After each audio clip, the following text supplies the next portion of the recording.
Translation, the process in which cellular ribosomes make proteins. The key players in translation are ribosomes, mRNA, codons, tRNA, anticodons, and release factors. Ribosomes consist of large subunits and small subunits. They are represented by the number 3 in this diagram.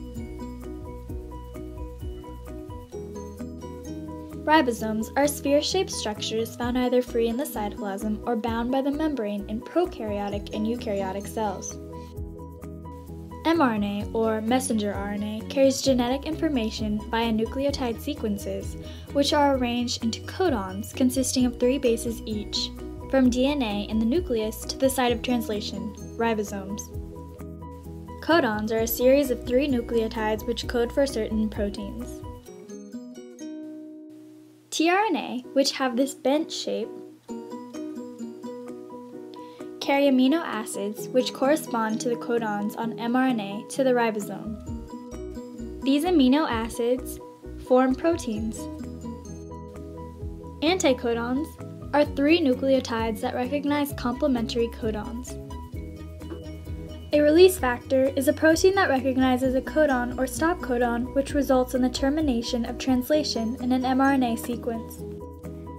The first stage of translation is initiation. The 5' cap, or methylated cap, is responsible for promoting translation, stabilizing mRNA during translation, and protecting the mRNA from degradation. The methylated cap binds to the small ribosomal subunit. Starting from the 5' cap, the mRNA slides through the ribosome until it encounters the start codon, causing a large ribosomal subunit to attach.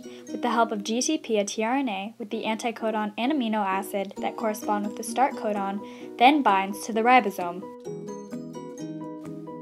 Elongation is the second step in translation. Once the large ribosomal subunit attaches, the P, A, and E sites are created. The first tRNA enters and binds to the A site. Simultaneously as the mRNA moves through the ribosome, tRNA moves from the A site to the P site to the E site.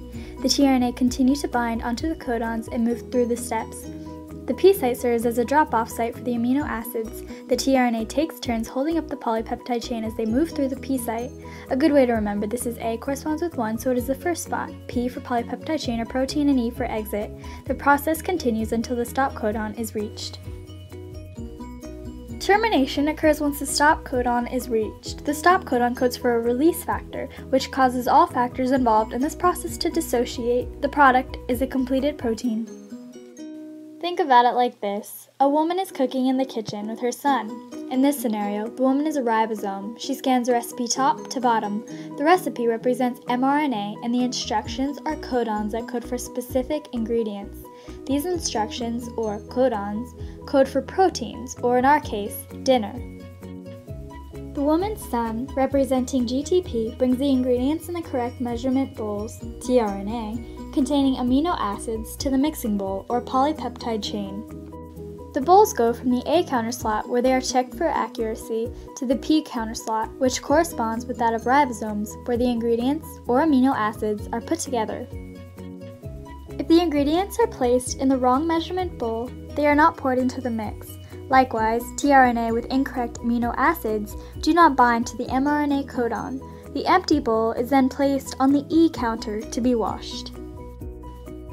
Termination occurs when the stop codon is reached, or when the woman reads the words "bake at 350" on her recipe. Once the timer rings, the woman will take the food out of the oven.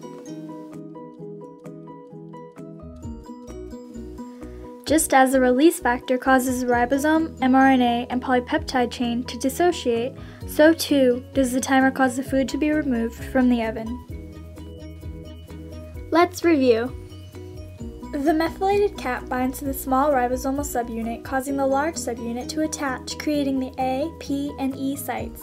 As the mRNA moves through the ribosome, tRNA, with amino acids and anticodons that correspond with codons on mRNA, bind to the A site and P site and exit via the E site.